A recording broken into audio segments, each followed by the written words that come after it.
آخری حدیث پاک قال رسول اللہ صلی اللہ علیہ وآلہ وسلم صلو علی فإن صلاتکم تبلغنی حیث کنتم. صلو درود پڑھو.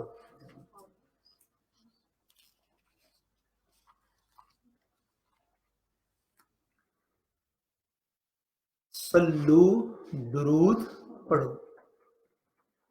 علیہ مجھ پر.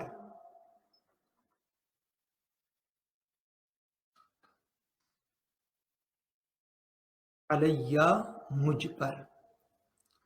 فا میں نے بس، ان میں نے بے شک، فإن پس بے شک.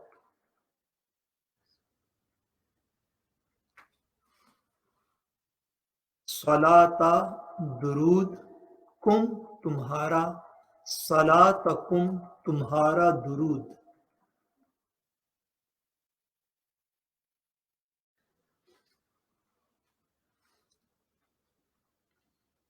تبلغنی مجھ تک پہنچتا ہے.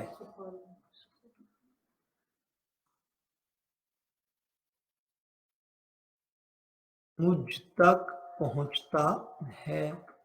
حیث جہاں، wherever.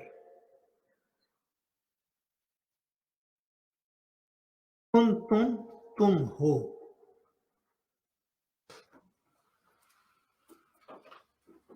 حیث جہاں بھی، تم ہو.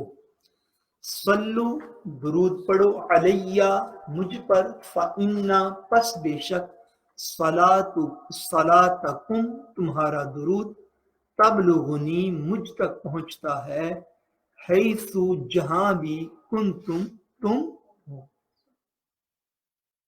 سب نے لکھ لیے؟ حضور علیہ السلام نے ارشاد فرمایا، اور یہ ہماری اس کتاب کی آخری اور 40ویں حدیث پاک ہے. حضور نے فرمایا صلو علیہ، مجھ پر درود و سلام پڑھو. مجھ پر درود و سلام پڑھو، مجھ پر درود پاک پڑھو.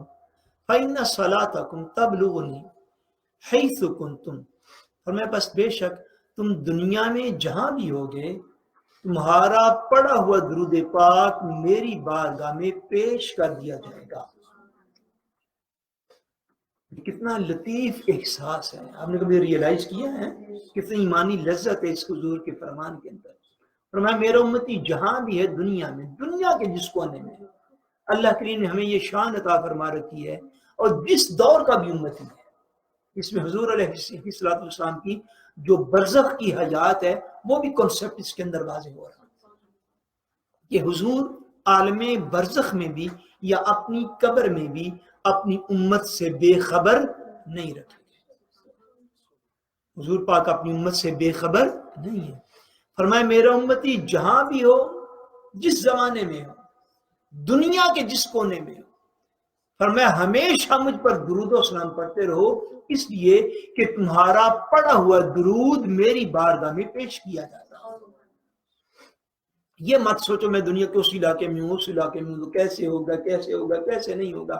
فرمایا کہ ہمارا پڑھا ہوا درود جو ہے، تمہارا پڑھا ہوا درود، وہ ہماری بارگاہ میں پیش کیا جاتا ہے. وہ ہماری بارگاہ میں پیش کیا جاتا ہے. جیسے ایک اور حدیث پاک جس کا مفہوم ہے، حضور نے ارشاد فرمایا کہ جب تم مجھ پر درود پڑھتے ہو تو اللہ تبارک و تعالیٰ فرمایا جب کوئی مجھ پر سلام بھیجتا ہے تو اللہ کریم میری روح مجھ میں لوٹا دیتا ہے تو میں اس کو سلام کا جواب عطا فرماتا ہوں. میں اس کو سلام کا جواب عطا فرماتا ہوں. جیسے حضور علیہ السلام نے ایک اور حدیث پاک میں فرمایا جو شخص مجھ پر درود پڑھتا ہے اللہ کریم مجھ پر درود پڑھنے کی برکت سے اس کے 10 گناہ معاف فرما دیتا ہے. فرمایا پھر اس کو 10 نیکیاں عطا فرماتا ہے، اور پھر اس کے 10 درجات روحانی کو بلند فرما دیتا ہے.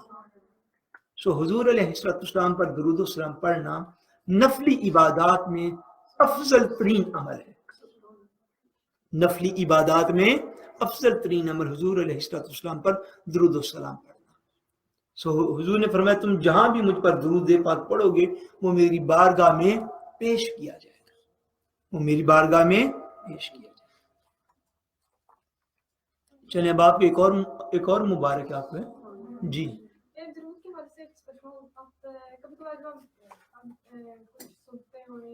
لیکچر ہو رہا ہے اس سے پہلے تب درود نہیں پڑھنا چاہیے، لیکن کبھی انسان عادت میں پڑھ لیتا ہے تو اس کی توجہ اتنی شاید نہ ہو جب آپ پڑھ رہے ہو، تو وہ درود کی کوالٹی کم ہو تو وہ ویسے وہ نہیں کہ یہ سب چیزوں کو یہ کوالٹی پہ تھوڑی بات جاتی ہے. یہ سنیے نا، یہ بات نہ کوالٹی پہ نہ کوانٹٹی پہ، یہ بات اللہ اور اس کے رسول کے کرم پہ، ٹھیک ہے نا. اعمال جو ہے بندے کو اپنی حیثیت اور استطاعت کے مطابق کرنا ہوتے ہیں. توجہ جتنی زیادہ کامل ہوتی ہے، سنیے اس بات کو، انسان کی توجہ جتنی زیادہ کامل ہوتی ہے اس میں انسان کی اپنی اسپرچل کنڈیشن بدلتی ہے، ٹھیک ہے. لیکن اس میں درود پاک کا پہنچنا یا نہ پہنچنے کا رول نہیں ہے.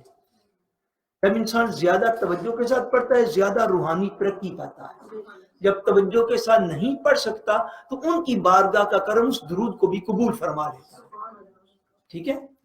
وہ توجہ ہونا یا نہ ہونے سے اپنی بندے کی روحانی حالت پہ جو ہے وہ فرق پڑتا ہے. مثلا آپ یہاں پہ بیٹھے ہوئے تو سورج کی روشنی آپ تک نہیں پہنچ رہی، اب بات کو سمجھیں. اب یہاں سے اٹھ کے باہر چلے جائیں گے، اگر سورج نکلے تو روشنی آپ تک جو ہے وہ پہنچ جائے گی.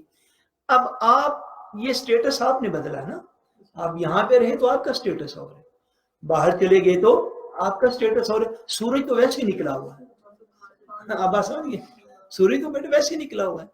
تو اللہ اور اس کے رسول کے فضل اور کرم کا سورج تو نکلا ہوا ہے. سٹیٹس بندہ اپنا خود بدلتا ہے. آپ زیادہ توجہ سے پڑھیں گے تو انسان کا روحانی مرتبہ زیادہ بلند ہوتا ہے، نہ بھی پڑھیں گے تو اللہ اور اس کے رسول کی بارگاہ میں قبول کر لیا جائے گا، ریجیکٹ نہیں کیا جائے گا. درود پاک کی عبادت کبھی بھی ریجیکٹ ہوتی نہیں ہے، یہ قبول ہی قبول رہتی ہے. اب اس کے اندر 3 4 5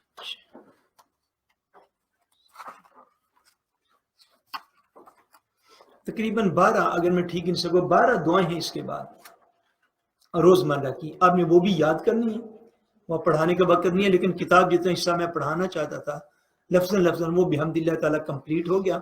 آپ اگلے ہیلپ تک جو ہے اس کو توجہ کے ساتھ پڑھیے اور اس کو سمجھیے تو انشاءاللہ تبارک و تعالیٰ اس میں سے جو ہے وہ 40 حدیث میں سے لیا جائے گا.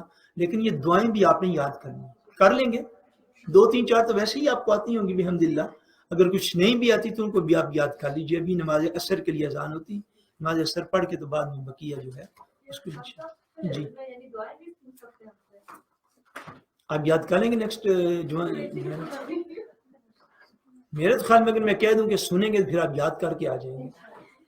مقصد تو آپ کو یاد کروانا ہے، لیکن میں اتنا کہہ دیتا ہوں کہ فریوے میں ساری دعاؤں میں سے ایک دعا لے لیں گے، بقیہ حدیث لے لیں گے، ٹھیک. تو آپ ان کو یاد کیجیے.